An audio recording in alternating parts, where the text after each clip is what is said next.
Hello everyone, today we carry out the ungrateful task of summarizing the second half of 15th century Florentine history in a single video. A video that is also the last of our historical regional series about Florence that had to be summarized as for other Italian cities in one video or two and that resulted in several, which is kind of obvious for Florence. I hope, if anything, that this series will have left you a pretty concrete understanding of why that is important. Of course, today's video is a bit like the high point considering the importance of Lorenzo the Magnificent, which is the protagonist of these generations. I recently made a video about Guicciardini. We shall talk more about the later sort of Medici, the Grand Duchy of Tuscany. We have already done something like this. We never talked Machiavelli in a single dedicated video, really.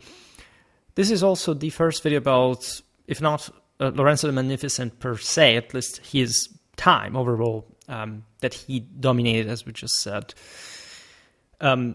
This series is obviously concise in spite of this, meaning that if we were really to address all the significant aspects of Lorenzo's rule, including perhaps the reason why it was overestimated to an extent, which is an important historiographical point, we shall make really many videos, which is likely what is going to happen. So today, stop sort of the historical regional series because we exhausted Florence. We'll pass to something else for the Italian branch next time. However, Medici history hasn't come up that much during the year, so this is also a sign that it will likely occur more often, just by statistical trend. So let's just talk about this character and explain also why we're thinking of course, of a magnificent figure in Florentine, Italian history, European history, yet one that in many ways expresses the limits of this Renaissance magnificence to a degree, all right? Because Florence was not among the most powerful Italian states. It actually was just in scale, by scale, there were tens of Italian states at this point still. Many were sort of secondary and hegemonized by others, including by Florence to a degree. But of all the big, let's say Florence was the militarily weaker, which is interesting because it's in stark contrast with the birth of the Renaissance, right? 15th century Florence is properly the capital of a Renaissance. And in this sense, the most original, the most important. The 16th century one will be Rome.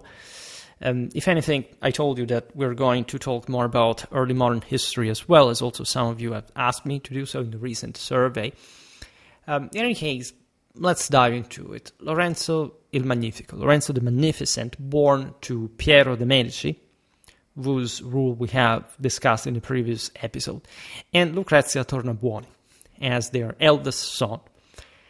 He was nurtured with the upbringing of a prince. That's what the House of Medici and the Florentine government had de facto turned into. His fate sealed by his distinguished heritage that he was definitely up to in personal terms, regardless of the limits, again, of Florentine power at the time. Upon his father's passing, Lorenzo assumed leadership of Florence with minimal disruption. Everything had been secured from the previous generation.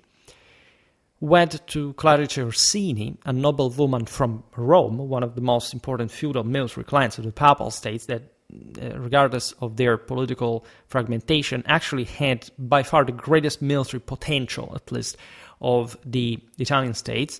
This is a very underestimated aspect. We will talk more about, especially 15th century papal condottieri, but also 14th century one. And this is interesting because you have this couple that is from one side the most patrician, sort of banking, urban-oriented, then this brutal Roman baronial nobility that was mostly versed in feat of arms. There was some debate, in fact, on how to raise their children, for example, what kind of education to give them in this mix. Lorenzo became the first Medici to unite his family's legacy with a person of aristocratic lineage with his marriage, through his marriage with Clarice. This is, in fact, an important step further. In 1467, At the age of 18, Lorenzo began participating in Florence's political councils, attending meetings of the Signoria as an observer to learn statecraft, a role arranged by Piero to prepare him for future leadership. During Piero's rule, Florence's political divisions grew more contentious, worsened by significant debts owed to the Medici Bank, largely by the Florentine noble Luca Pitti. Pitti incited an armed rebellion against Piero, but a fellow conspirator undermined the effort. In 1466, the death of Duke Francesco Sforza in Milan, the greatest power in central northern Italy, a key ally to Florence among Italy's states, led to his son, Galeazzo Maria Sforza, taking the ducal title. In August of the same year, conspirators backed by the Duke of Ferrara moved against Piero, advancing troops into Florentine territory to overthrow him. The conspirators, led by Luca Pitti and including members of the Strozzi family, that, as we've seen, were some of the fiercest rivals of the Medici, especially at the moment of their rise and still to this point, planned to seize the Palazzo della Signoria, the center of power, where on August the 27th, it's interesting how these coups, of course, were carried out, actually also during winter, but of course the military support here across the Apennines from Ferrara and so on had to happen in the season, right? But their plot was betrayed by Giovanni Bentivoglio, a Medici ally from Bologna, that, as you know, is neighboring Ferrara as well in the Po Valley, who warned Piero in advance of the same conspiracy. The plot collapsed due to lack of support from Florence's citizens, essentially underscoring the generalized moral supremacy that the Medici held over the Florentine Republic, and Ferrara's forces soon retreated as a consequence. The conspirators faced lifelong exile, of course. Although internal disputes were settled, Venice capitalized on the instability, invading Florentine lands in 1467 with a hell of an army. We've seen this, by the way, in the video about the Battle of Molinella Ricardina, constituting one of the multiple chances in which, at this point, Venice, if anything, could hegemonize the Italian peninsula. Right, we've seen this also in the video about the Battle of Caravaggio. There are some distinct moments here the Venetians were exploiting, as we've seen the Milanese regime change to a degree, this temporary Florentine instability. And as the greatest competitors with Milan, they were the best place, let's say, to attempt this coup. The Venetian army, that also made a video about, because everybody thinks about the navy, but the Venetian army, together with the ordinances of Charles the Bold of Burgundy, actually had the best military organization of the era, and actually also one of the strongest armies in Europe.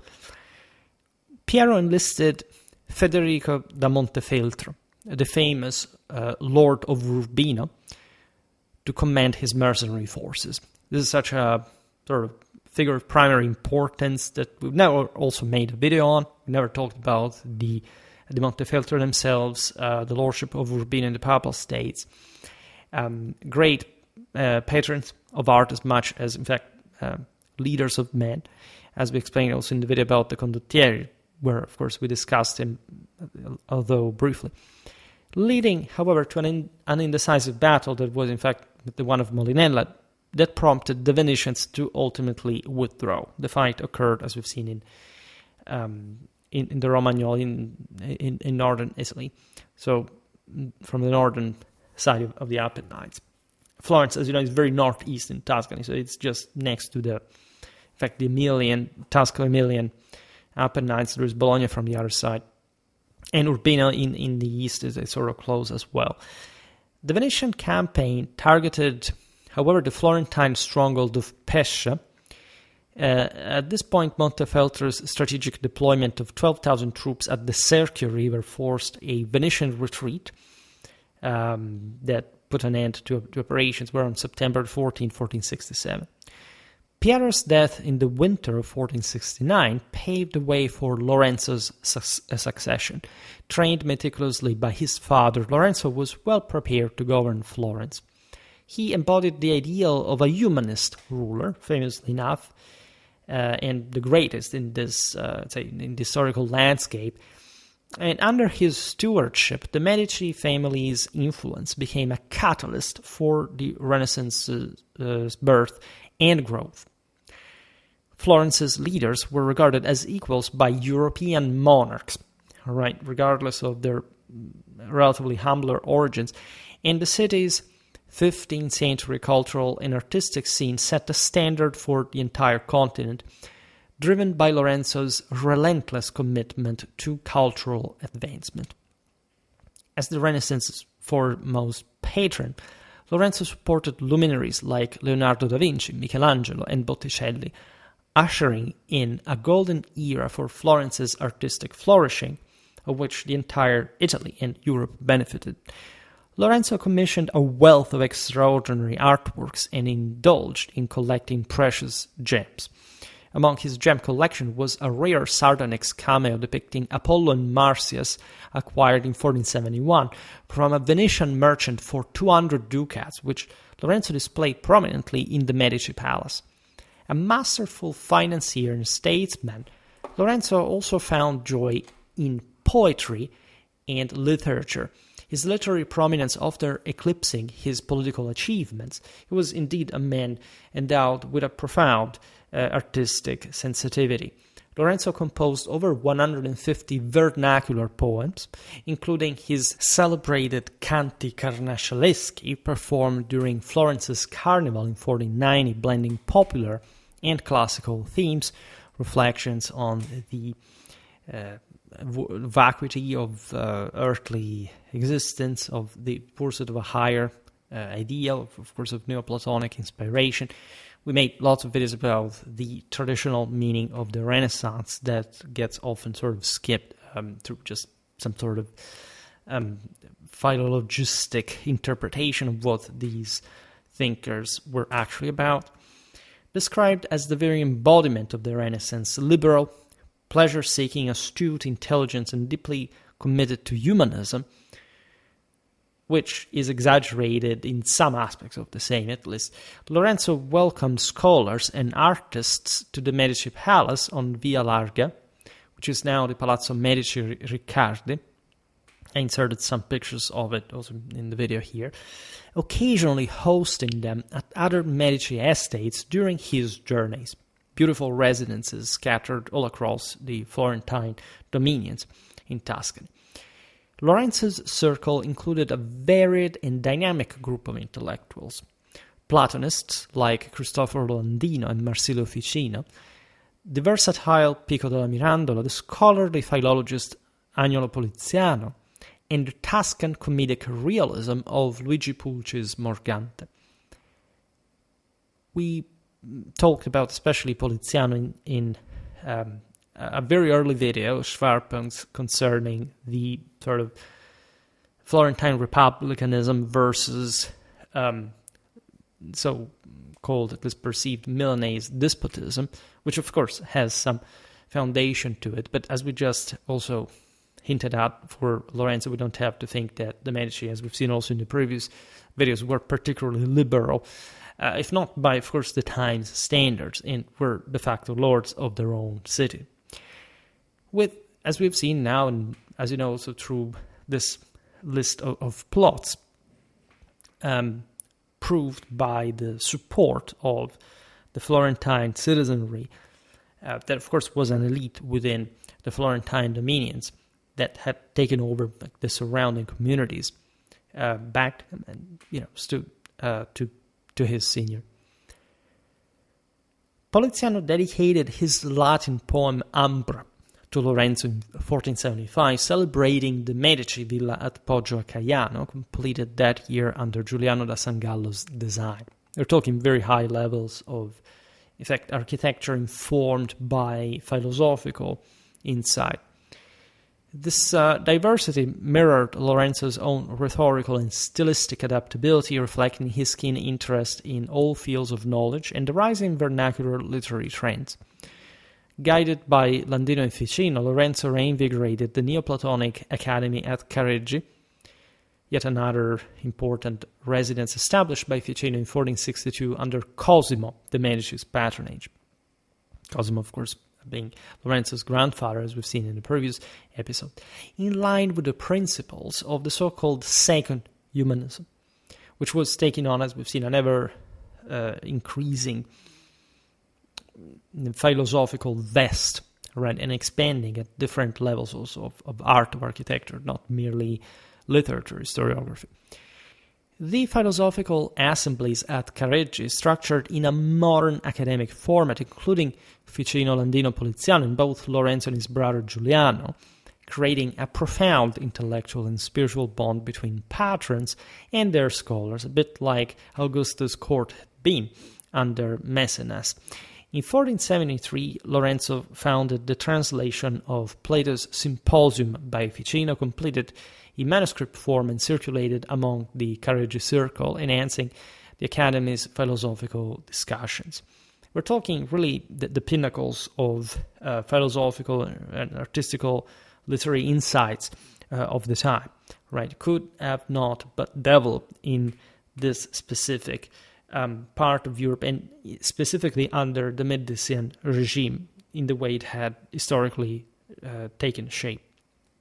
Lorenzo forged close ties with his circle's humanists, assigning Poliziano tasks like educating his children until 1479, when disagreements with Clarice Orsini over their upbringing, that, as we've seen, according to her and her militaristic background, were too unknightly and unmartial, right, led to Poliziano's withdrawal from that role. This is quite important because it shows you what rigid traditionalism was about, for example, in central Italy, in the Roman nobiliar milieu from which Clarice came from. The dispute arose when Clarice also insisted on a stricter religious curriculum for their son Giovanni, later Pope Leo X himself. Just think about that background, also as a pope, prompting Poliziano to resign after a heated argument on March the 12th, 1479.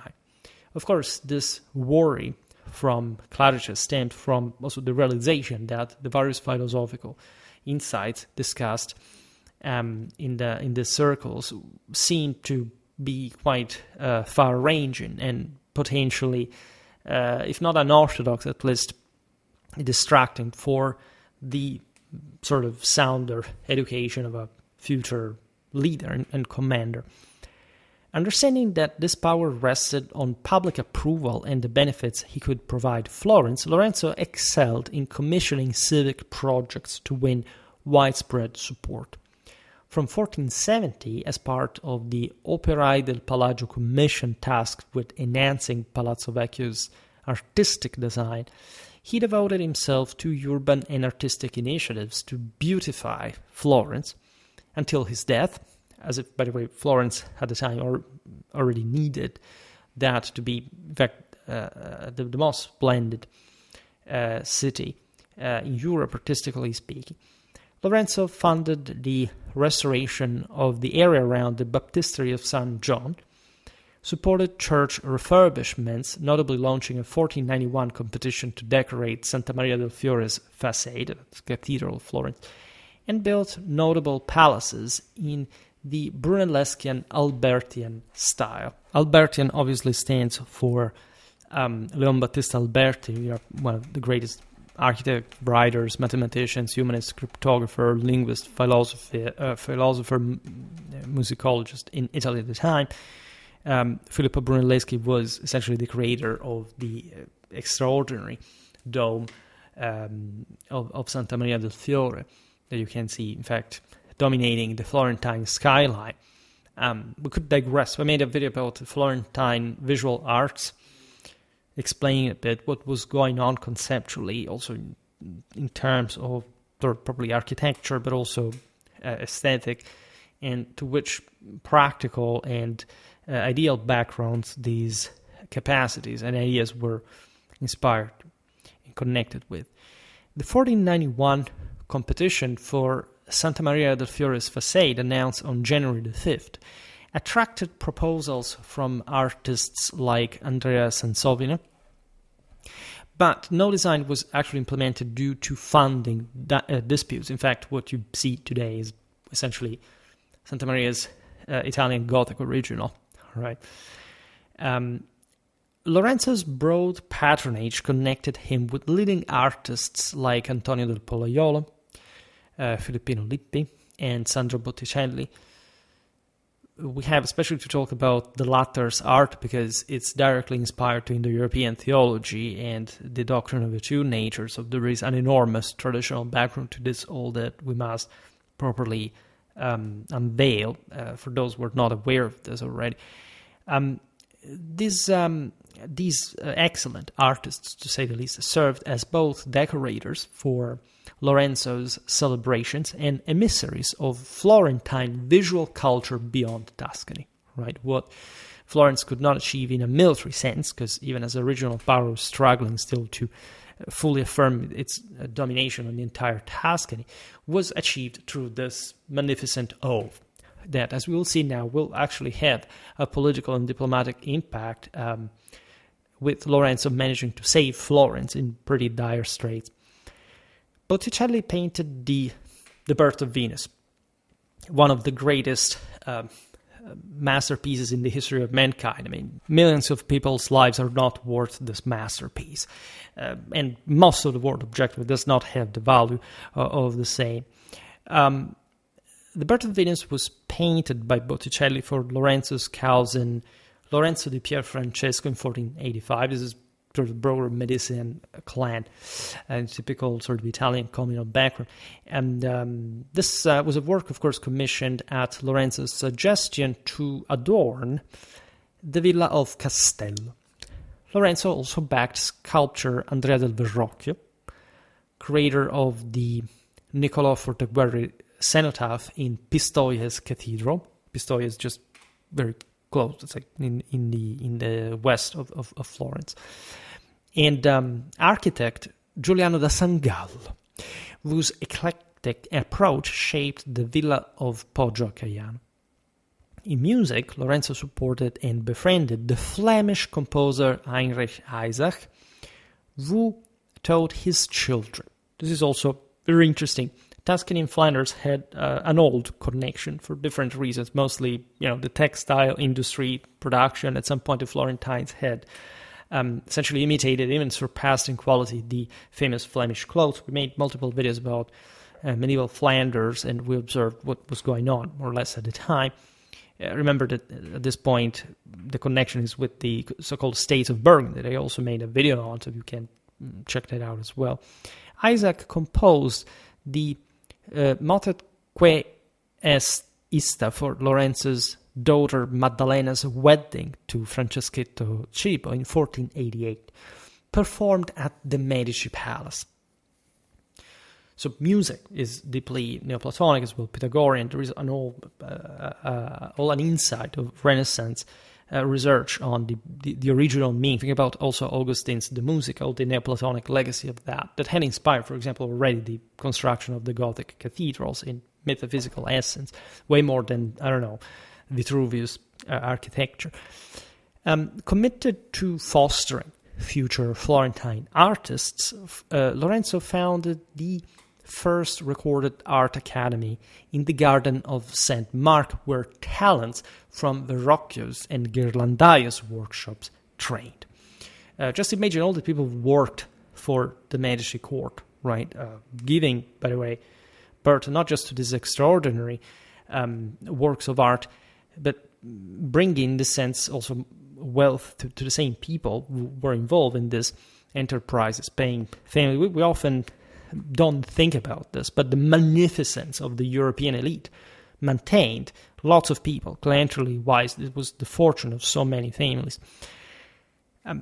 Among them was a young Michelangelo Buonarroti, who studied there at the Garden of St. Mark from 1489 to 1492, Michelangelo was a Florentine himself, earning Lorenzo's admiration for his exceptional talent and being treated like a son, even sharing his table. Right. I should point out, for example, I don't know, we mentioned Leon Battista Alberti, etc. Many of these artists also came from within the same Tuscany, in the towns that, the cities that Florence had taken over, establishing this proto-Florentine confederal power of some sort. Michelangelo sculpted a marble throne in 1490 under Lorenzo's patronage, which Lorenzo purchased for 50 florins and displayed in the Medici garden. Through Lorenzo's efforts, the Sistine Chapel, originally assigned to Umbrian artists like Perugino, was later adorned by Florence's top painters, spreading the Florentine Renaissance's innovations to Rome, where, as we've seen, like also the Medici popes will arrive. In 1488, Lorenzo recommended Botticelli and Ghirlandaio to Pope Innocent VIII for the Sistine Chapel project, securing their participation in the frescoes completed by 1490. Leonardo da Vinci's move to Milan aligns with this cultural outreach as well. Leonardo left Florence for Milan in 1482, carrying a silver lyre crafted by Verrocchio as a gift from Lorenzo to Ludovico Sforza, symbolizing Medici cultural diplomacy. And so the enduring ties between the two powers, mostly as we've seen in an anti-Florentine, as we'll see also anti-papal direction. Lorenzo and Claudia Orsini had several children, including the future Pope Leo X, as we've seen, and Piero the Unfortunate, who later succeeded Lorenzo in Florence.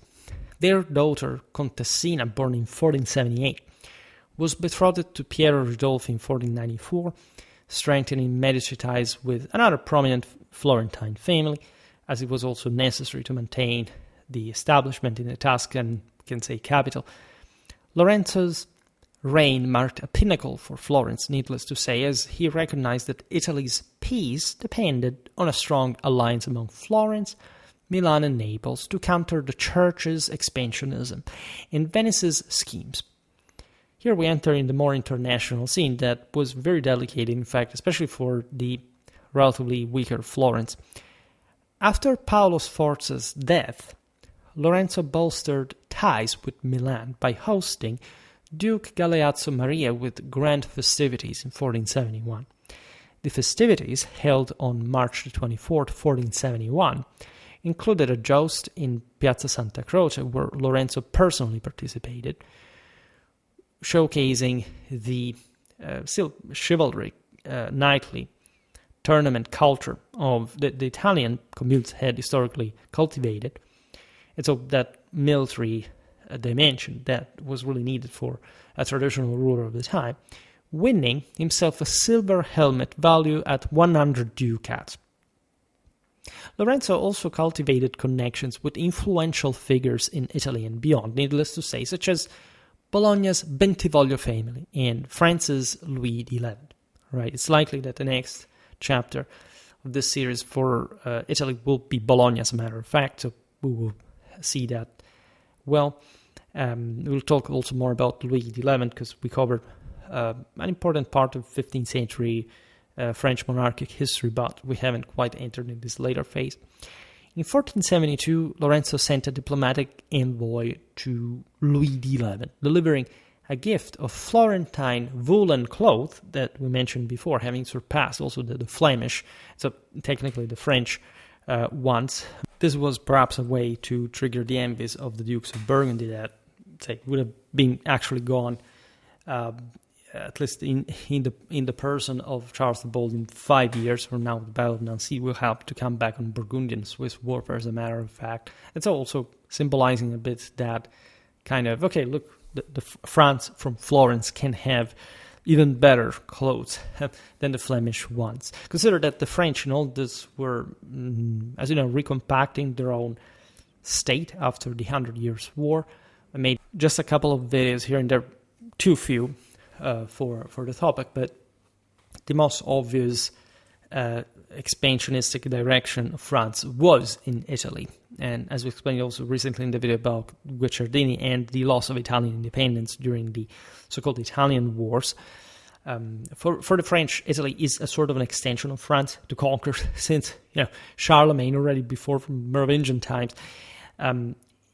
So that's exactly what is going to happen. Remember that the balance of powers that Lorenzo's grandfather Cosimo had quite carefully crafted, and his grandson, in fact, was consequently maintaining, as we will see now with which acumen and actual success for at least the temporary unity of the Italian direction, regardless of internal stress, is conceived also for an Italian sort of protection towards the Ottomans and the French themselves. So, of course, all of these powers after the Treaty of Lodi in the peninsula were actually seeking some sort of foreign help, protection, whatever, which would have eventually triggered intervention in Italy. But it was really a matter of maintaining the balance within Italy itself. And as you know, Lorenzo passes for, rightfully so, by the way, for the tip of the balance in this. This Wool exchange was mostly aiming at French support for Florence's trade interests more than else. Initially, relations with the church were cordial, and as we've seen before, like in 1471, Lorenzo visited Rome to pledge allegiance to Pope Sixtus IV. During this visit on April the 18th, Sixtus gifted Lorenzo a relic of St. John the Baptist's finger, which was enshrined in Santa Maria del Fiore. This rapport soon deteriorated, however, over a conflict regarding Imola's purchase. This is a city in Romagna, fueling tensions with the Pazzi, the famous rival Florentine family who backed the Pope for their own gain, right? And it will, as you know, end up destroyed by their own plot against the Medici. The Imola dispute began in 1473 when Sixtus IV sought to buy the town for his nephew Girolamo Riario, outbidding Lorenzo's offer of 40,000 ducats with 100,000 from Pazzi funds.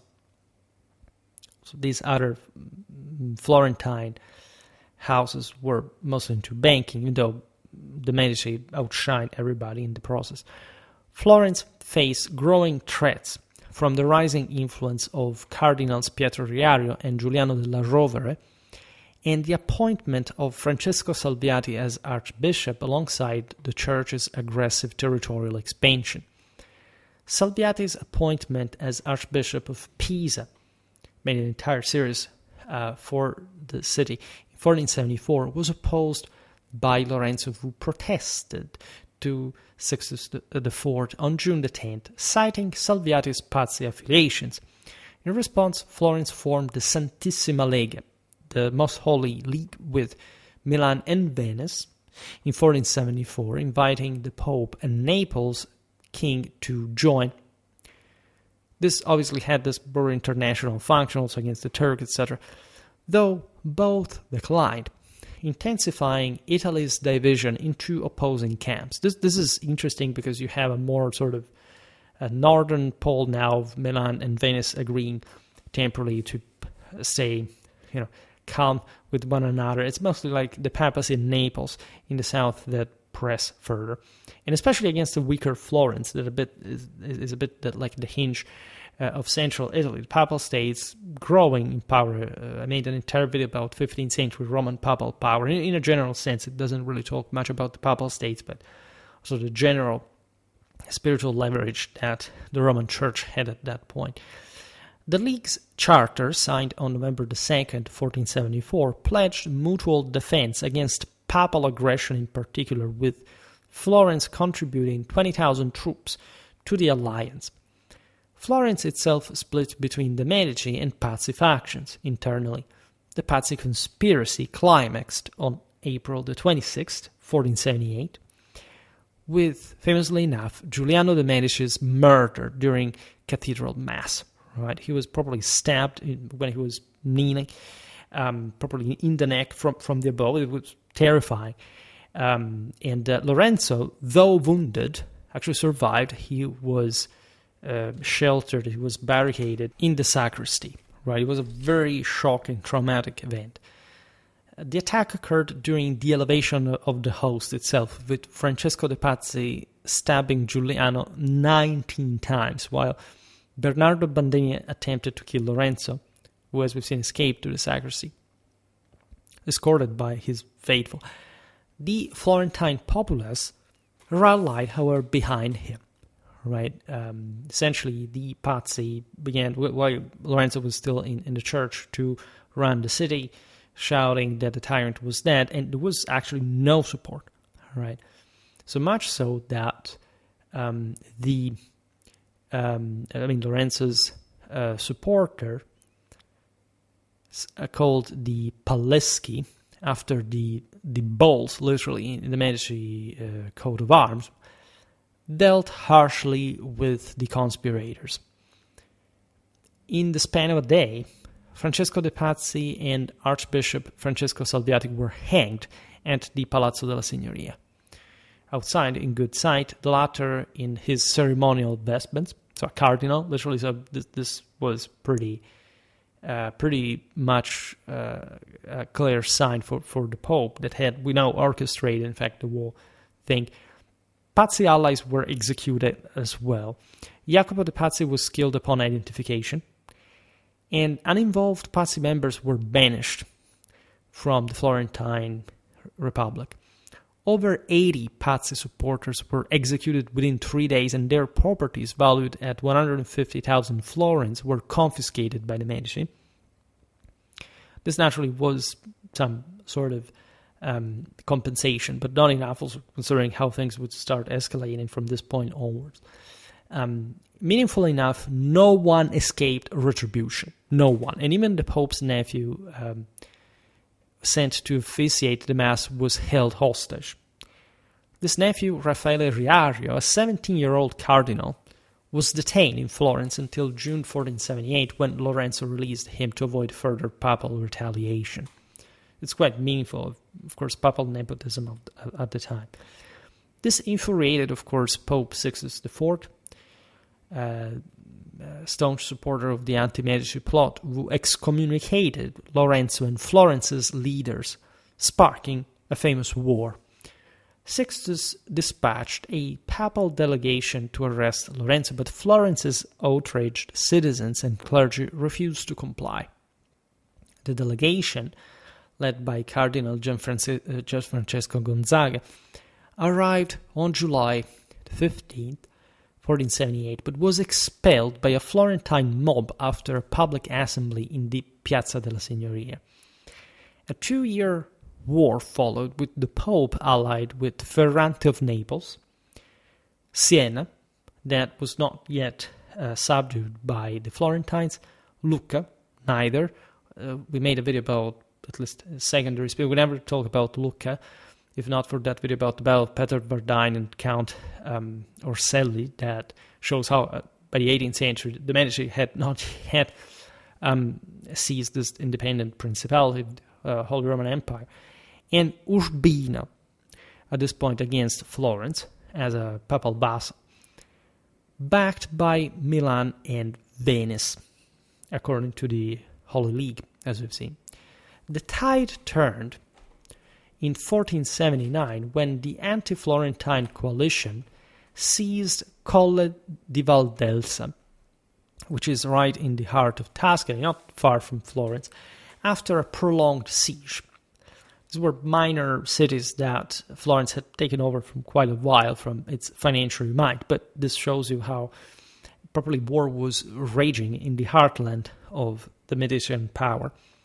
The siege, lasting from May to November 1479, involved 15,000 troops under Roberto Sanseverino, who breached Colle's walls with artillery supplied by Siena.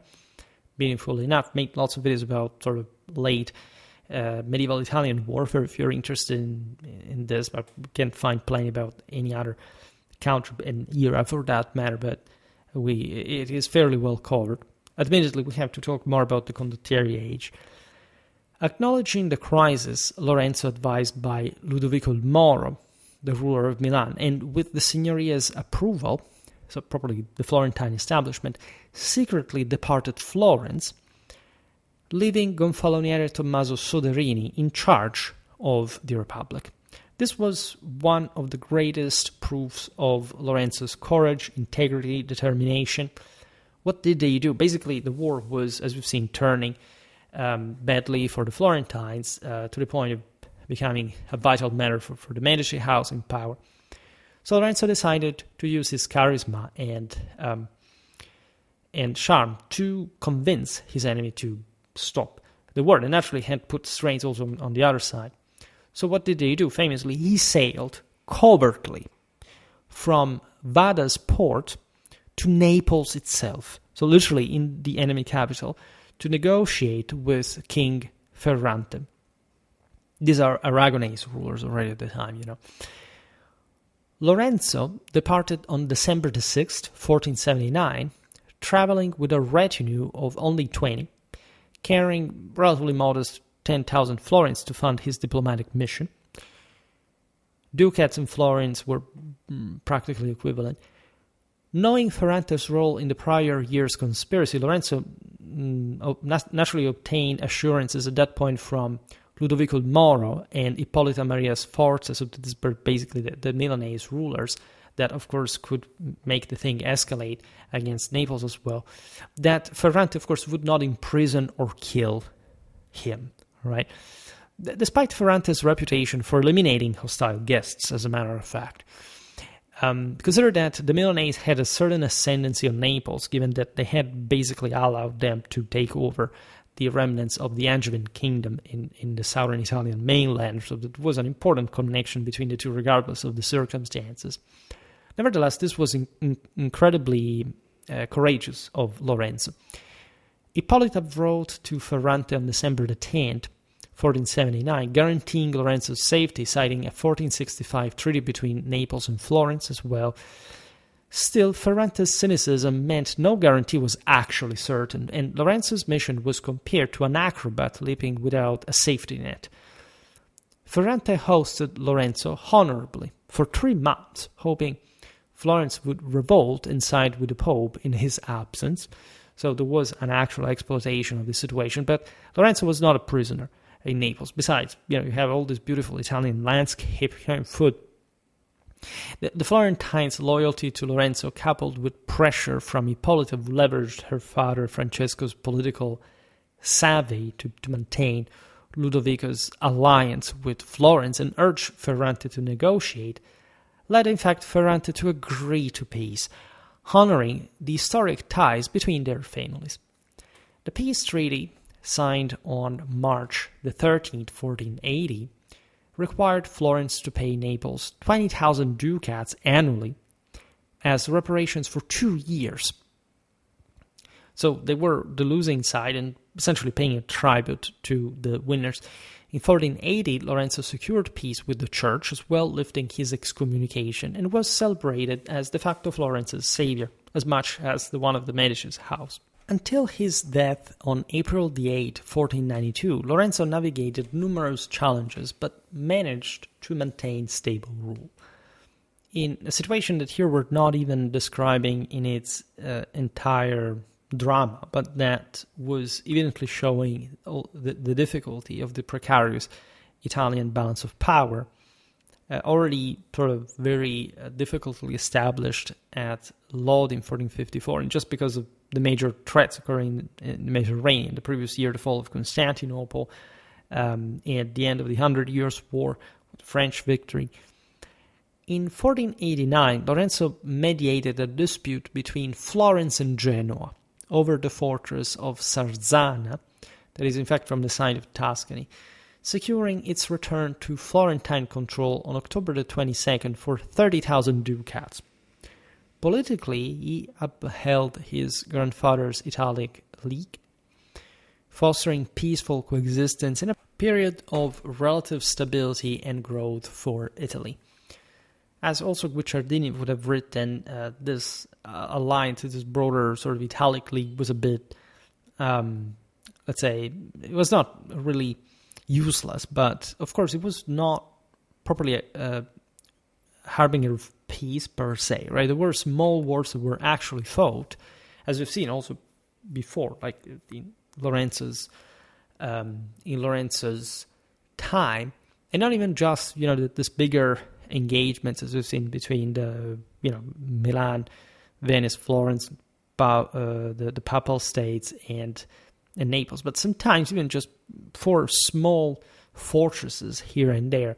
Sarzana's case is important because it did not bring to a military escalation, but still it reflected, let's say, what was the actual weight of this. Probably was an important weight. Sarzana has an important strategic but also political importance in this balance of power, and it has to be bought for 30,000 ducats. Nevertheless, it's the precondition for the Italian peace, mostly the acknowledgement that in the previous generations the triangle Florence, Milan, Venice had not basically managed to be broken by an emerging power. Initially it was Florence and Venice against Milan, then things changed under Cosimo, as we've seen with the Florentine-Milanese alliance, that as we've seen was working also in Lorenzo's time. We'll make more videos about the Treaty of Lodi because it's part of a broader background. It's not like just, okay, the Italians settled for this and the inherent antagonism and competition between these powers sort of stopped, right? It was an incredibly complicated balance that actually engulfed a bit all of Europe. I mean, the entire sort of axis, France, Spain, Burgundy, England, all revolved around what was happening in Italy in that regard. Strengthened by diplomatic triumphs, at least Lorenzo consolidated power through the Council of 70, a body of Medici loyalists managing administrative and military matters, reducing the influence of the priors and Gonfalonieri di Giustizia, whose diverse roles hindered swift governance. As we've seen under Cosimo, there was de facto a crypto monarchy established in Florence, still maintaining the older republican councils, but also the Medician affirmation of further councils that tended to monopolize, to hegemonize the decisions of the others. The fact that the Medici controlled the appointment of the members of the various sub-councils, but it was mostly ultimately for the sake of political practice, for this new Medician wants to gather the most important figures of the world, provided that again the House of Medici de facto ruled in a monarchic, in a seigneurial fashion. The council that we just mentioned, used by Lorenzo, was established on June the 10th, 1478. It included 70 members handpicked by Lorenzo himself, such as Bernardo Rucellai and Tommaso Soderini. The latter, as we seem like they had been instrumental for Lorenzo's, for the rule of Florence as Lorenzo was away. So this council was born with the crisis, the Pazzi conspiracy, etc. And its establishment had ensured unwavering loyalty in Florence towards the Medici house. This is a very specific sort of a characteristic. There are some regimes across Europe that are not really endemically crippled by this possibility of simply being overthrown from a moment to another. Like in this case, for the Medici, the problem could arrive from the external, yes. That also was by methods of still is the reason why the Medici government was somehow compact, because the Florentines wanted to maintain their independence. Of course, the Medici were an important, insurance that would work. As you understand, however, there is also a general frailty in the Florentine position internationally. The aforementioned council, formed to bolster Medici authority post 1478, was unique in Florence's republican system for its fixed membership.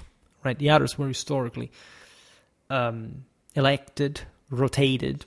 Right, that was, I think, we've seen also in for the Florence of the previous centuries that had actually a plethora of different councils, guilds, etc. And the commune, of course, had been established as a more unitary state, and that's why we talk about the Italian city-states as opposed to basically any other European urban environment where basically was just like a group of guildsmen that ruled. And people make often this mistake of not considering what this means in practice.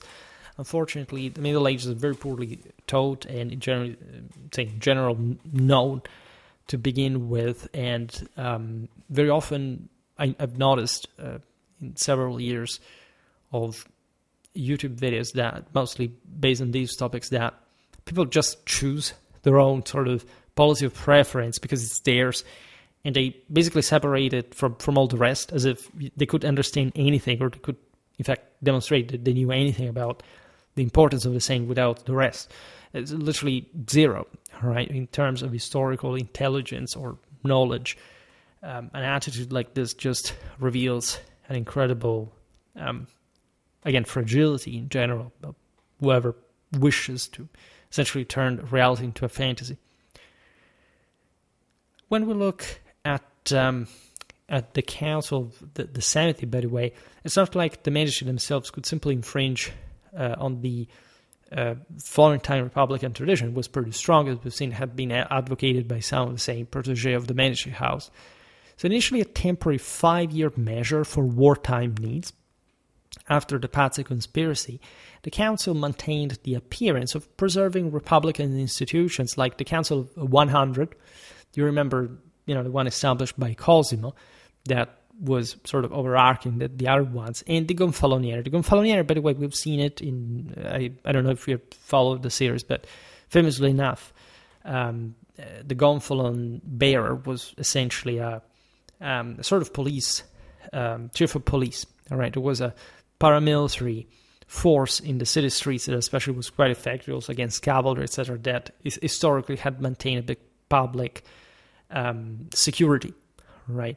And it had gone in parallel with the establishment of the Popolo that in Florence had been leading, say, the city for centuries. And that was de facto a state. So this doesn't quite work anymore because the Medici system is so broader and financially powerful that these older institutions do not quite work, if not as tools in the hands of the Medici themselves, but still had, of course, some level of autonomy that also the other families in Florence, although fundamentally aligned with the Medici, used at some point to compete also with one another to gain some power on their own. By 1490, Lorenzo streamlined the council to 17 members directly led by the Medici head, overseeing mostly economic affairs, because the city had become a bank de facto ruled by the Medici that were, in that sense, the most powerful bankers ever existed, by the way, because as we explained in the previous videos, the wealth of Florence was not at this point, after the great crisis of medieval civilization, as great as, the one of the early 14th century, where Florence was literally the richest city in the entire world, in absolute terms.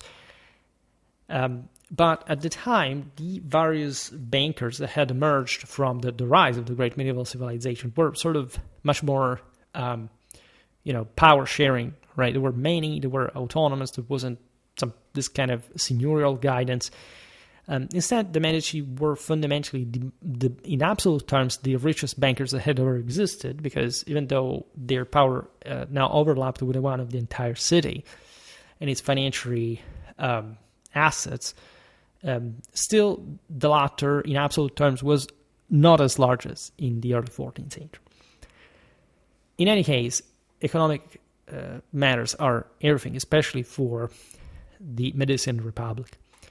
The reduced council formed on April the 3rd, 1490, included key allies like Pier Filippo Pandolfini and managed Florence's tax reforms, raising 50,000 florins annually. There is all an administrative work behind this that fundamentally is heading towards something akin to the modern cadastre for rationalizing tax collection, making it more efficient, more homogeneous.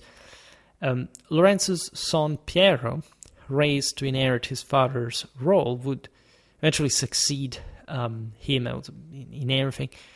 Florence watched closely to see if, in fact, he could match his father's stature in all this. Piero, born in 1472, was tutored by Poliziano, as we've seen before, in Latin and Greek until 1479, mastering diplomatic correspondence by age 15, which was remarkable.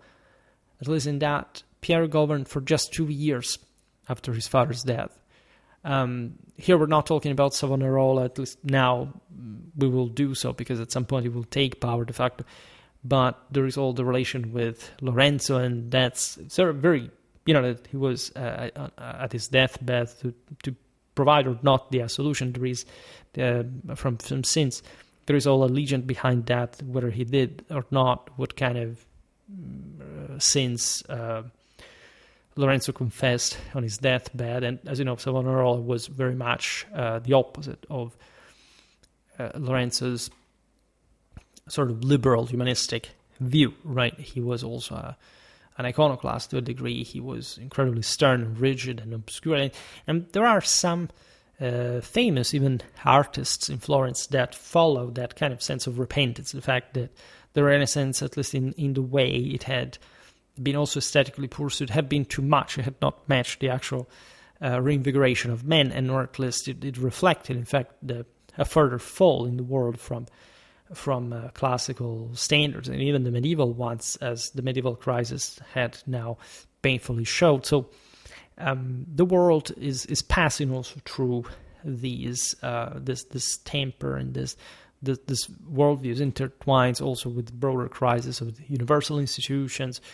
There is so much about a sort of proto-Protestant mentality behind that. And again, Savonarola is also a darkly fascinating figure that at some point we will better discuss.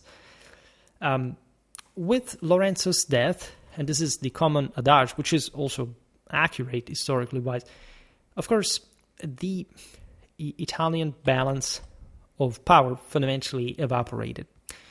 Lorenzo died also in the same year, just some months before the Columbian discovery of the New World, which is yet another important date that sort of marks the end of an era in many ways. But most shockingly for Europe at the time, in September 1494, Charles VIII of France invaded Italy, demanding passage through Florence, by the way, to claim Naples' throne.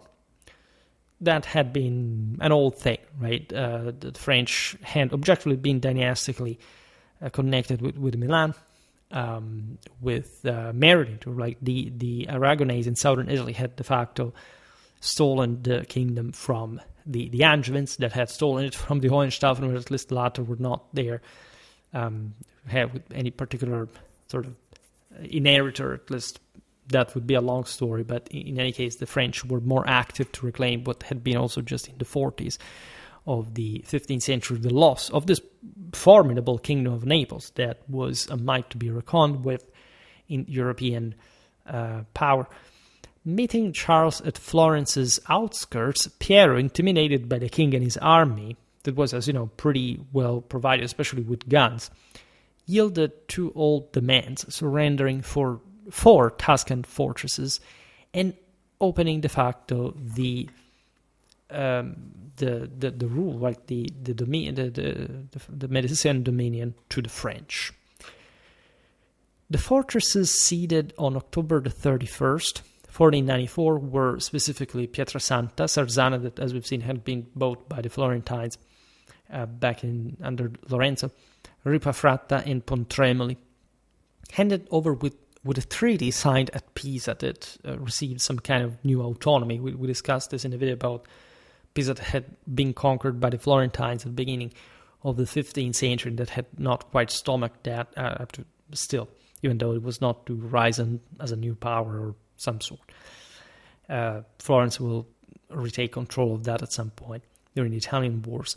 Returning to Florence in November, Pietro was labeled for having de facto opened the gates to the French as a traitor and forced to flee Florence itself with his family. naturally, we're making very big topics very simple because, again, we have to summarize 50 years of history of one of the single most important and documented place in the world. But there is a profitable criticism regarding these characters and the situation they found themselves in, and whose fault was this, right? We talked about this a bit in the video about the Italian wars, the video about Guicciardini. Like, what did happen? How could such a highly civilized and developed Italy simply not entirely collapse, but fundamentally being hegemonized in great part by foreign powers after de facto centuries of successful independence, all right? And that was also what Savonarola and other disappointed, also former humanists, as we've seen, this Medici and grandeur were pointing out, this moment of great crisis. Piero's expulsion on November the 9th, 1494, followed a public riot led by the same signoria. So the establishment declared him a rebel and confiscated Medici assets worth 200,000 florins. Signoria is a term that we have already seen in many other videos at this point. The fact that there are official titlings is, for example, a video I've never really made about the various policies and institutions. There are some interesting sort of dual uses and multiple titles existing at some point. Signoria was essentially understood as the regime, right? So you could say the establishment was actually holding this power, all right? Even though Florence was technically a republic, you could say that even though, I don't know, I can't think in times in history, there was a kingdom of Macedon. It was actually called like that, but the fact it was called Macedon, right? Well, the Florentine Republic was actually called Signoria Florentina in many ways. So that's also something we'll see better, because these various titles reflected different styles of governance, and it doesn't matter how sort of way more egalitarian these alleged despots that how a very unhappy historiography later defined, given that these were basically the least despotic of all the literally of all the governments in Europe. Really, they also differ from one another. We were seeing before between the Medici and the Orsini, for example. And these other powers in general, they could also be allied with, like Milan, that had historically been just a great enemy of Florence and found itself for different political alignments now to be allied, at least for most of this period. The initial Medici dominance ended thus with a Republican government's return shaped by the radical Dominican friar Girolamo Savonarola, who arrived in Florence in the 1480s. Again, very interesting and also in this case very fascinating figure to just criticize. Today we will not talk very much about that. He had harassed the late Lorenzo, as we would see now in the last years. What is fascinating, I would just bring this detail to your attention, is that this incredibly rigid conservatism, the sense of, again, of criticism to the Renaissance, at least the Medici courts, let's say liberalism, and or at least a particular interpretation of the world, not revolving around the concentration on the focus on the sins of mankind, was sparked apparently by a heartbreak. Savonarola had fallen in love with a woman who did not reciprocate him, and so he basically turned. He became a friar at that point, and he basically never reverted to sort of a normal mentality. Even though, of course, we don't have to treat him just merely as a, I don't know, as a fool or anything. But it's actually an incredibly unsettling figure in many ways. There were books burning in Florence, works of art destroyed in these fires in the main squares of Florence, directed properly by Savonarola. Again, terrible sight, but still something that sharply pointed out the jarring reality of this, again, extremely developed Florence in many ways that was, however, opening gates to the French, and or at least also in the prelude to that, because again Savonarola was around for quite a while, was criticizing all the regime for what it eventually turned out to be.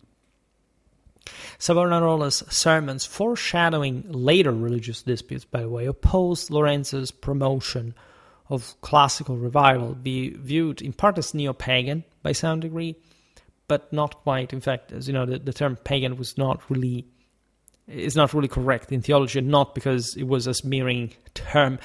That's not the problem. The problem is that pagan does not take into account that also pre-Christian Catholic religions detested paganism, that most people just think it's non-Christianity. That's absolutely not what that means.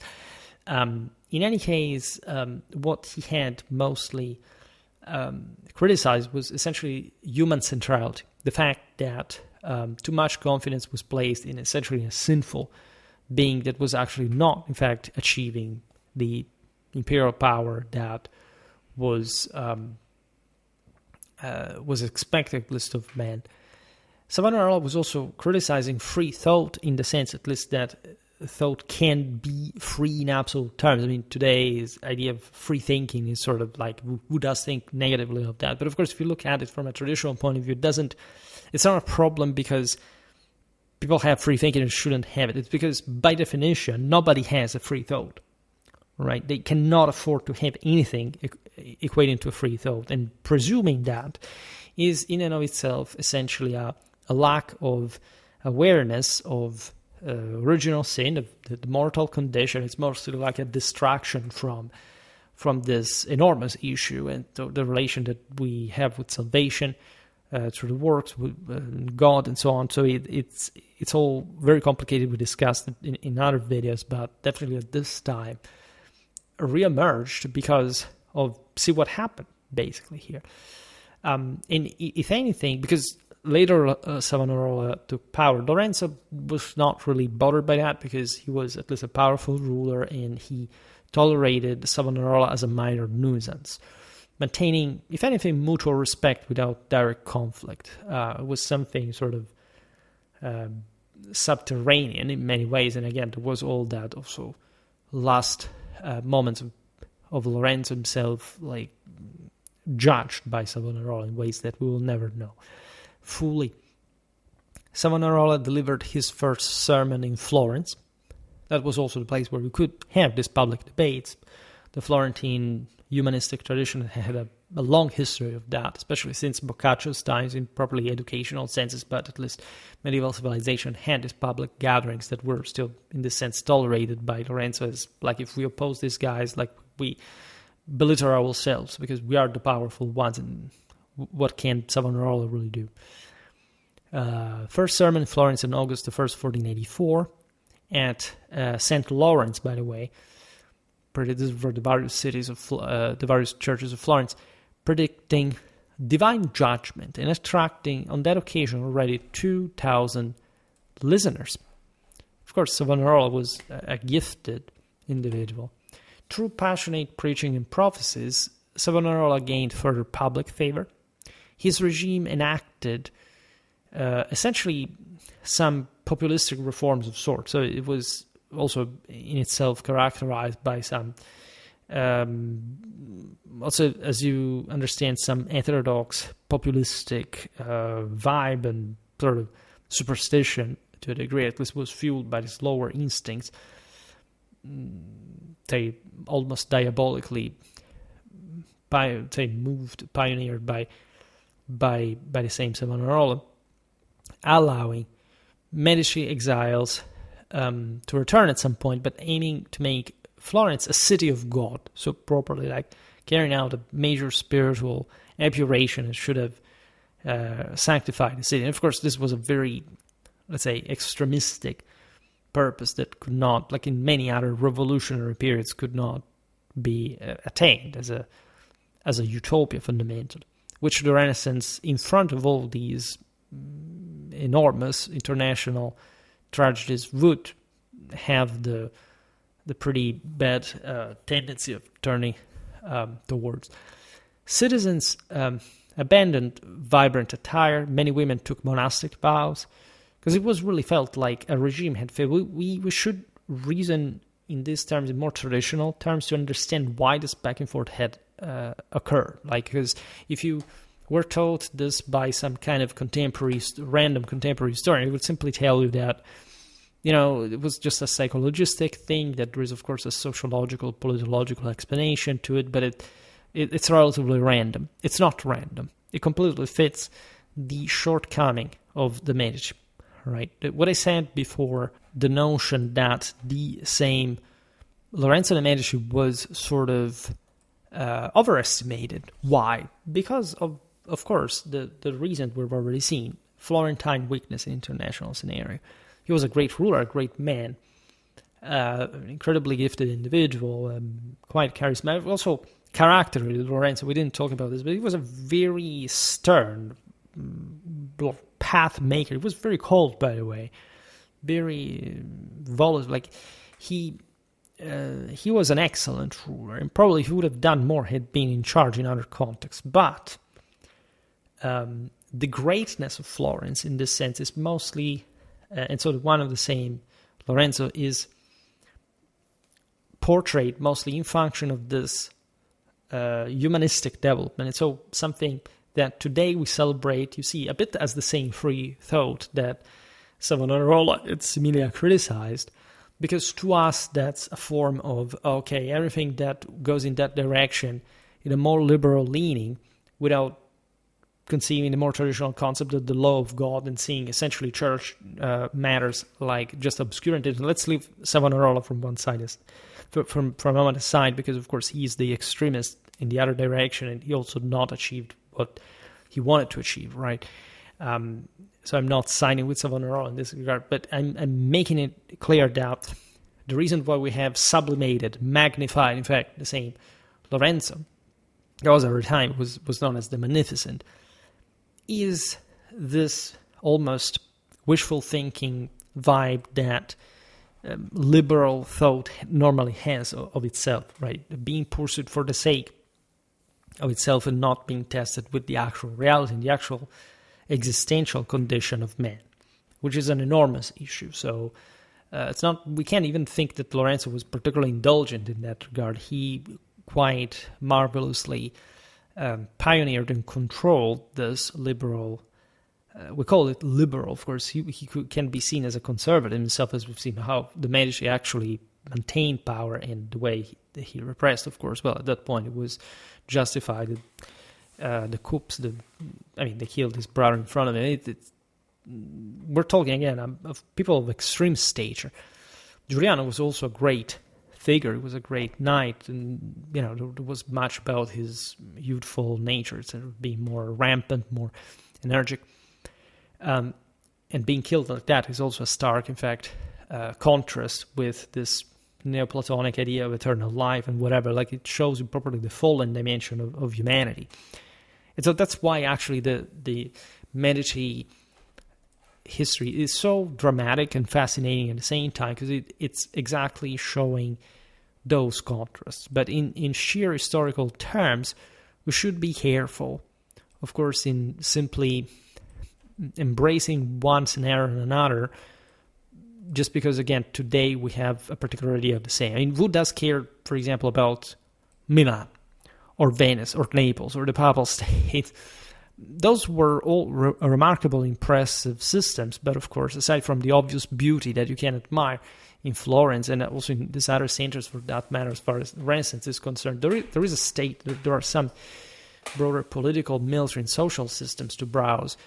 And of course, everybody knows who Lorenzo was, but let's say if we talk about other rulers, other polities, they also achieved more in a broader sense.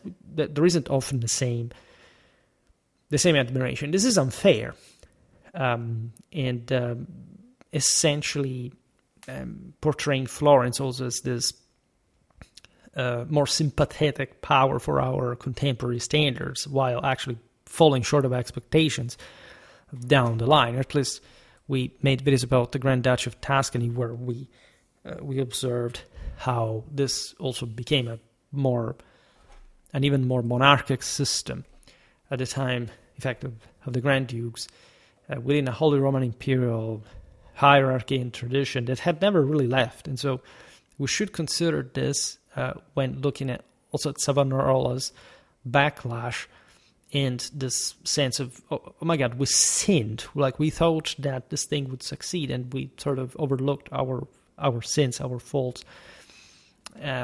So that does make sense, but we shall really make dedicated videos to fully explain this context in Florence in these years. Savonarola's bonfire of the vanities, so items like wigs, perfumes, paintings, and old classical pre-Christian manuscripts burned, for example. This is terrible, at least in as much as the traditional wisdom was destroyed in an iconoclastic fury, right? Also, the Christians back in the day had done similar things towards the pre-Christians, but they had also salvaged a lot that they literally identified the Catholic tradition in. And so, again, that's also something we'll go back more in time at some point, because I often portray myself, of course, the Christianization of the Roman Empire in the actually positive terms that it actually was, but this does not mean that the world was faring well at the time, and that the Christians themselves, some Christians did do horrifying things, as much as many other people were doing lots of even more horrifying things, not just because they were pro-Christian or talking about different peoples in other countries, in other places. So that's human, all right, and it must be understood relatively to context of what was going on. And actually, you see still, even in these extremes, civilization normally triumphing, especially after this great extreme of sort of revolutionary fury of some sort. In fact, things wouldn't end well at all for Savonarola. The bonfire of the vanities was held in Florence on February the 7th, 1497, in Piazza della Signoria, destroyed goods valued at 10,000 florins, including 50 paintings by at least minor artists. Savonarola's rule crumbled within a year only. Excommunicated by Pope Alexander VI in late 1497, because it was objectively like a radical, Savonarola faced setbacks as Florence's failed war against Pisa, by the way, because as we've seen, the French had set it free from the Florentine domination with Charles VIII's invasion, and had caused food shortages and minor plague outbreaks as well, because Pisa, of course, controlled the main maritime outlet of Florence that had been struggling for controlling the Tuscan coast for a long time. As we've seen, Siena was actually still autonomous, so Pisa now too. So imagine all the logistical lines now controlled by an enemy, at least the major ones for trade. Maritime trade was naturally so important. The Pisa campaign, by the way, launched in June 1496, cost Florence 80,000 florins and failed due to poor coordination of the 10,000 troops under Paolo Vitelli. Blamed for these misfortunes, the same Savonarola was tortured, sentenced to death by Florentine authorities, and burned alive, of course, at the stake in Piazza della Signoria, where he had held himself all those sermons in May 1498. Which is also a massive showdown. It's a hell of a way to go, but definitely a terrible sight as well. Like Savonarola's execution on May the 23rd, 1498, followed 7 days of torture of the guy, right, with 5,000 spectators witnessing his burning alongside two followers, Domenico and Silvestro, which tells you how much pain this guy had caused with his ideas and his hatred of even of the possibility that humanity could make it more than helping it for real to realize what had happened. I mean, we can't say it was necessarily a misunderstood figure, but definitely one that we can't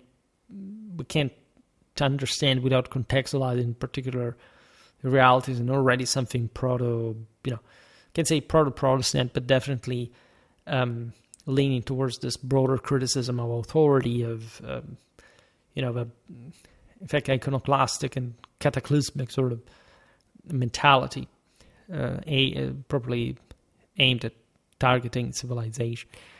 Niccolò Machiavelli, another key figure, advocated for strong leadership in Florence, often interpreted as justifying politicians' cunning and abuses. Machiavelli, again, I said it before, we haven't really made so many videos about him, which was really bad, because together with von Clausewitz and Montecuccolo, he's really the cornerstone of at least like these centuries of military thought, like between the 15th and the 18th. And Machiavelli was appointed second chancellor of Florence in June 1498, drafted diplomatic reports praising Lorenzo's statecraft, which are fair, and actually like also Machiavelli was more of a follower in a sense, but he had very similar character also to Lorenzo. He would understand his own logic, and it's interesting because Machiavelli became a historian as well. He was essentially a bureaucrat, and he based his studies on archives essentially at the turn of the century in 1500. After Piero's death in 1503, drowned in the Garigliano River, by the way, Medici leadership passed to Lorenzo's son, Cardinal Giovanni de' Medici, who returned to Florence in 1512 after defeating Florence's French allies under Louis XII. Here things are already past 1500, so we should actually stop. But say, for a bit more of context, Giovanni's return on September 14th, 1512 was backed by essentially the Spanish, that with an army of 12,000 led by Ramon de Cardona, which was the member of a family that had actually served Florence in the Middle Ages. Was a Ramon de Cardona that also fought, for example, was the commander of the Florentine army at the Battle of Alto Pascio in 1325. So it's almost ironic to witness this coincidence. Restored, at least at this point, the Medici rule after a payment of 100,000 ducats to Spain. Naturally, this had happened because, as you've seen, more or less in the alignment, the French had expelled the Medici, and when the Imperials went back, like here with the Spanish support, they reinstalled them, because it was sort of the easiest way of controlling, as opposed to make this the mess that would, in a sense, facilitate the French. Accompanying Giovanni were his brother Giuliano and Piero's son Lorenzo, then 20 years old, who had scarcely known Florence, by the way, because of this, having followed his exiled father as an infant. On May the 16th, 1527, the Florentines ousted the Medici once again, restored to power by the Spanish in 1512, and re-established a republic once again. The expulsion followed a revolt led by Niccolò Capone, who mobilized 8,000 citizens to storm the Palazzo della Signoria, ending Medici rule at least until 1530. If you're interested in that context, again, the video about Guicciardini is at least meaningful, because in this mess you can better understand also the opinion of those thinkers, of those historians that really made, in fact, the mentality and the general outlook on this world that we fundamentally understand. So, in brief terms, of course, this is an enormous story that today I think we summarize from a chronological and dimensional perspective for the first time. I want to cover for the historical original series, of course, other centers in Italy, other regions. For example, we didn't talk so much about southern Italy. We made something about Sicily in general, but there are other provinces that, as others in Europe, deserve. But by the way, I can say I exhausted the provinces of Europe, like for this series. But of course, it's increasingly difficult to talk about at least the big ones. So it's not much the case for Italy, because at least they had very powerful city-states, and we still haven't covered the majority of them. But we have to expand in some other more provincial dimensions, so feudal powers. You understand here how Florence, as a city-state within the Holy Roman Empire, had this glorious history of traditional republicanism, all stemming from the communal background that most people sort of don't appreciate. I noticed this because I think, honestly, I don't know, it's like those things, like people like the medieval Scandinavia for the Vikings. I personally like medieval Scandinavia mostly for late medieval history, because it's very fascinating and underrated. Equally for Italy, you can understand why people like this period, because it is really fascinating, and the condottieri, etc. But the actual peak of Italian civilization in the Middle Ages was the higher Middle Ages, the communes, early 14th century. We've seen it through this series of Florence. It was pretty big. Again, here I also created some other playlists about the Medici. For example, I created one probably about the House of Medici, because we made here and there some video about them, but we never sort of made this comprehensive series about Florence. Consider that de facto, before we started this series, 1, 2, 3, 4, 5, 6, 7, 8, in several years. With this, I started this series last year in October, and we finished now, because the cycle here, the historical original series is a bit of a special, so I do it more randomly. It also helps fill in the gaps because people like this series in general. But there were too few. Like in these 7 videos, like they made in once a year, were not even just maybe in the first years or something. I had made something more about properly Florence. Just here, couple are about the Medici, right? So it was too few. I mean, after more than 2,000 videos at this point, 2,500. It's impossible not to cover Florentine history in more detailed fashion. So the same goes actually for Milan, for other. Here, for example, I created a playlist about medieval Tuscany that I hope has become by now quite, 32. Well, no, this is Tuscan history. Medieval Tuscany, but more or less 29. This is basically the 30th video, and it starts being, at this point, serious, like acceptable considering the whole importance. But it's not like we have covered too much that much. In the recent survey I made about your probably which kind of era you would like me to cover more. By the way, it wasn't like which one you like the most, but what videos you would like me to make. Of the 4, excuse me, I drink a little. Historical eras,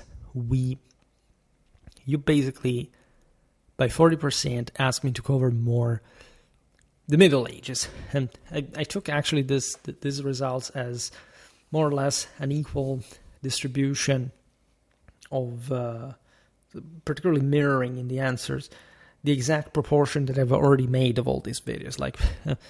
And so it didn't help me too much, because it means that the more videos I make about a certain era, and the more people will come to watch. So it's very, you have no idea how precise, numerically speaking, this turned out.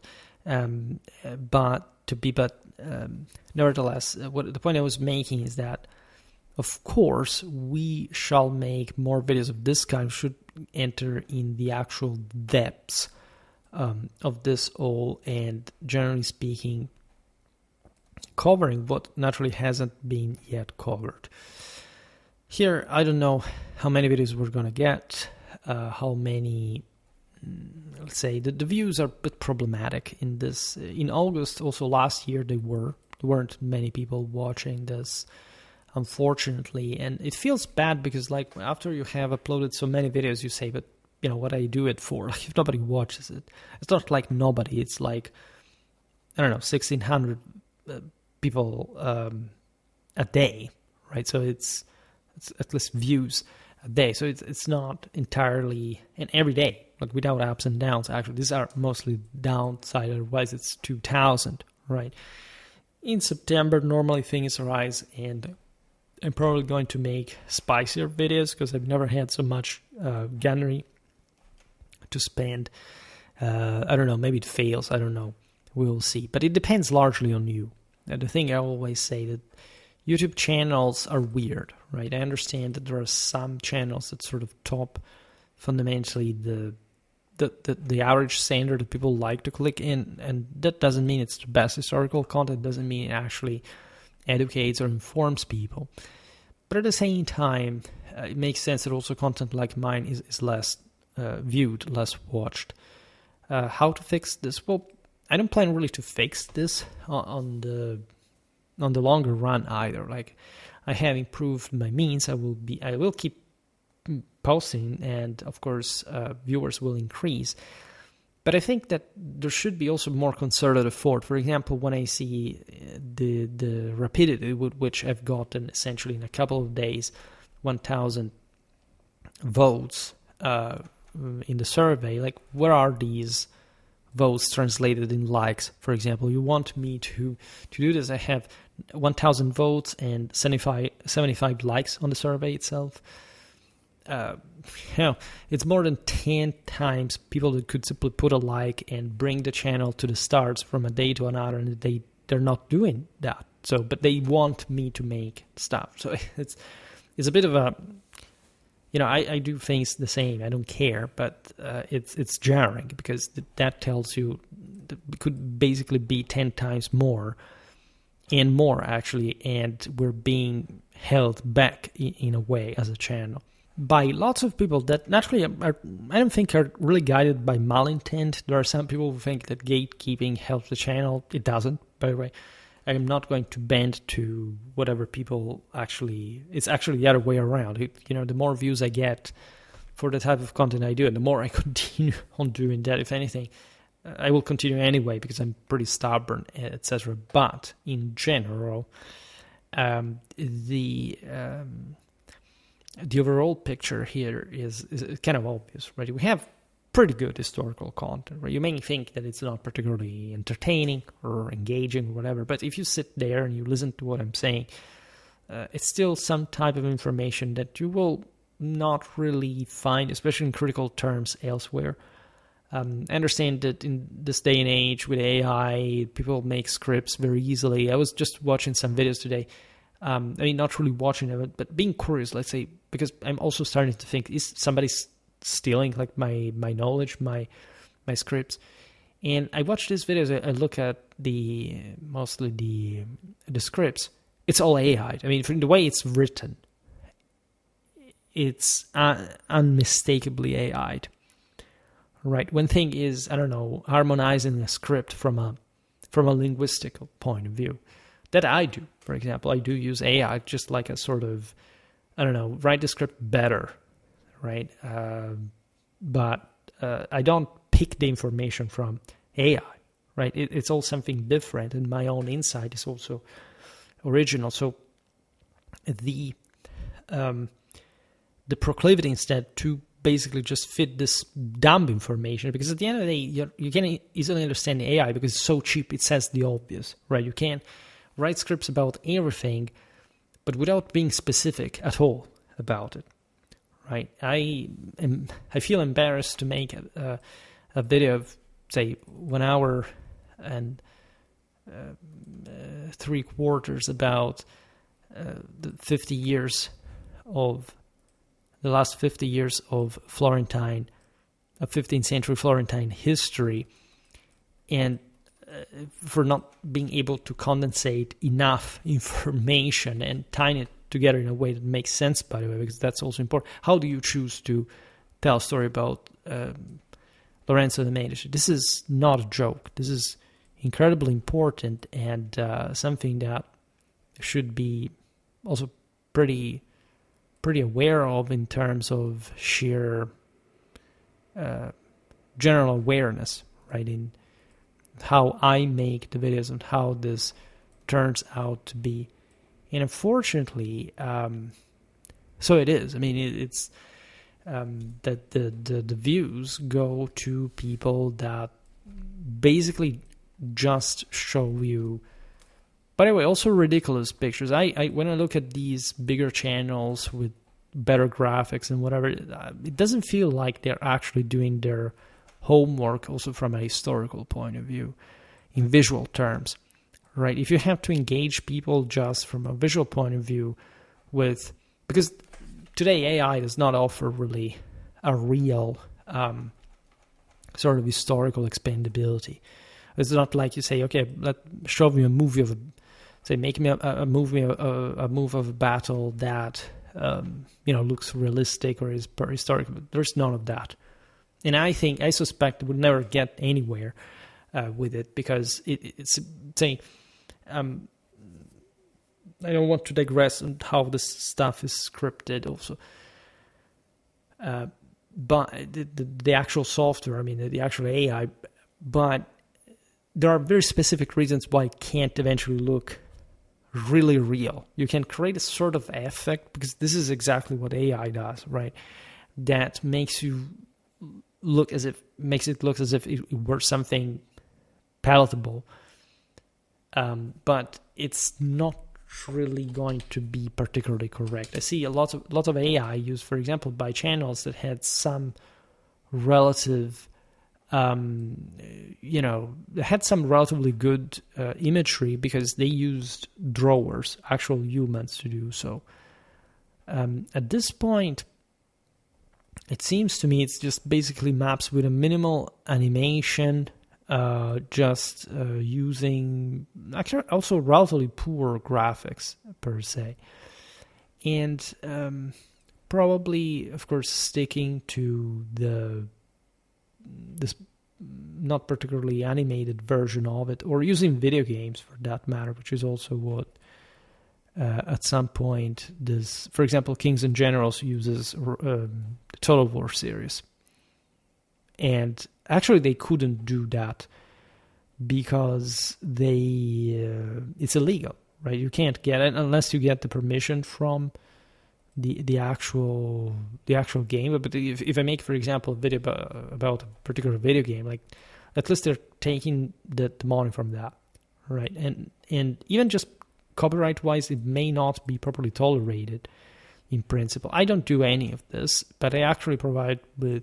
Yes, it's just static image, and it's not interactive stuff, but is a map really something so difficult to do and so necessary? Like, all the pictures that I, for example, inserted in this video, let's be honest, they're beautiful. They're very pertinent. They're all very historically specific. It seems like these big channels do not even have the time to actually show you that, or something that in this sense really gives you the vibe of how it was for real. So actually, I'm quite proud of what we do. So if you understand the work behind this, if you understand the precision, the accuracy, etc., well, you can't deny that this is easy. I say it without modesty. This is some of the best historical content on YouTube. And especially, it's enormous. It's consistent with itself. It's unified. It's not created ad hoc by some random writers. It does follow a particular method, particular criticism and analysis. This is very good historical interpretation. It's not just because, again, I'm a specialist in the field, in this case, especially Middle Ages, but it's simply because it is cared for. And I can assure that, by the way, with today's technology, it doesn't even take that much to prepare a video like this, right? It's easy for me to talk profusely about history in general, so that's never a problem. But even finding the images, which is actually the lengthiest process, it's not this tremendously difficult at the end of the day. And overall, it doesn't take too much. I have hours for doing whatever I want freely in the day. I can't even store different videos for days I don't want to make them. So for me, it's very cool because I learn a lot of stuff. And I think that, of course, following me may be the most difficult part. I understand that. I realize that. It's a pity we could have done things better before. But the question is also, we are improving. We have been improving, and all this content ties pretty well with itself, right? And so we're hopefully going to get somewhere where, because that's my insight, that actually AI will not really help making better historical content. At least in the short term, it seems like content is becoming worse with AI. And not just in a visual sense, but literally in terms of scripting. Scripting is terrible. AI is even, I don't know, that they showed me at some point some kind of very good, they're very, especially in strictly linguistic terms, I don't know, stuff to seem crafted by an actual human mind. Yes, but when you have to actually reconstruct history, it doesn't work like that. You must really reason. It's very easy to reason, historically speaking, way beyond AI, right? At this point, it's just the AI that is more commercially available, and I don't know about the most advanced types, but again, I study also this. I don't know if you look at medieval sources, just the fact that some are not digitalized yet do not properly provide with the source and or its capacity of interpretation or whatever. And some terms are unique, some interpretations are incredibly nuanced, and that's what I am actually, I think, showing on Schwerpunkt, which is also the reason why I'm really confident that this content will be useful and that we will be really, we will be rewarded at some point for the whole thing, right? So again, conclusive historical regional chapter for Florence. This doesn't mean, again, that Florentine history is over at all. We will make surely hundreds of videos about Florence at some point, God willing. But we'll pass to other polities. Again, normally it's a four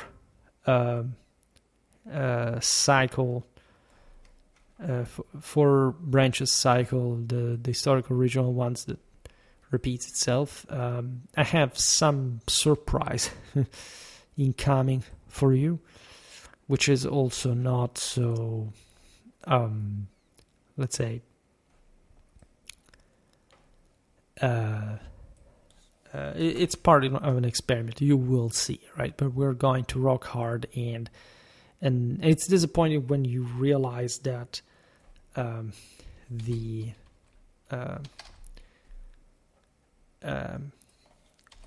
that people come to watch these videos eventually. Say if one eventually gets 5,000 views, well, some random people will start watching this kind of content and say, oh, look, this guy actually does talk about this, and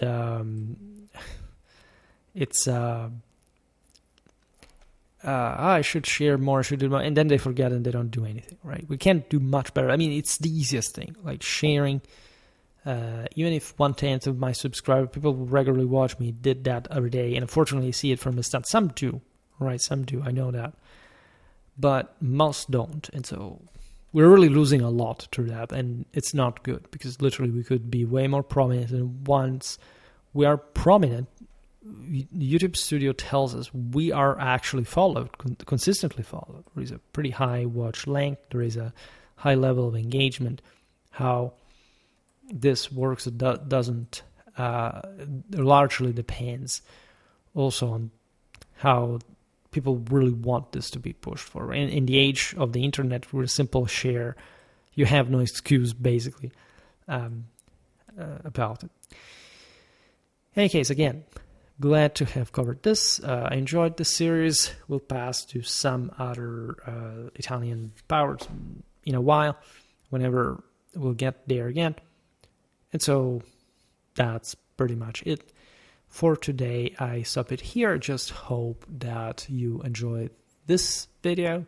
If you did, please share it. Otherwise, leave a like or subscribe to my channel if you're interested in my upcoming content. As always, thank you. I thank you heartily for listening to me. I wish you a nice time and see you next time.